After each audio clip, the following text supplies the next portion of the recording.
Scotland votes no in independence referendum. Continuing rolling coverage as Scotland rejects independence and chooses to stay within the United Kingdom. David Cameron committed himself to a devolution revolution across Great Britain, including votes on English issues by English MPs at Westminster, as he hailed the Scottish people's decision to remain inside the United Kingdom in the referendum. But he made clear the constitutional reforms including in Scotland will not be delivered until after the general election, and in tandem with reforms in England. We have heard the voice of Scotland, and now the millions of the voices of England must be heard, he insisted. Cameron threw down a challenge to Labour to say if they will agree to English votes for English MPs and announced that William Hague, the Leader of the House, will advance the issue in a special cabinet committee.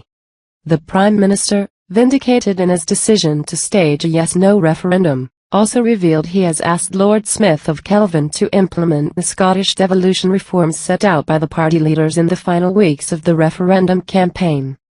He also announced that the government will shortly say more about the devolution of further powers to the cities and regions of the UK.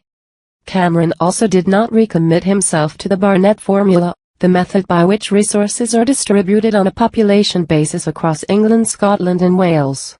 Both Labour local councils, Tory MPs and Nigel Farage, the UKIP leader, immediately insist that the Barnett formula has to be torn up.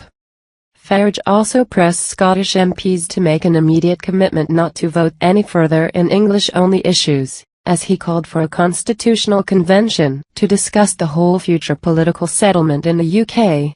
He said, "The fact that three party leaders made commitments on behalf of millions of UK voters means nothing.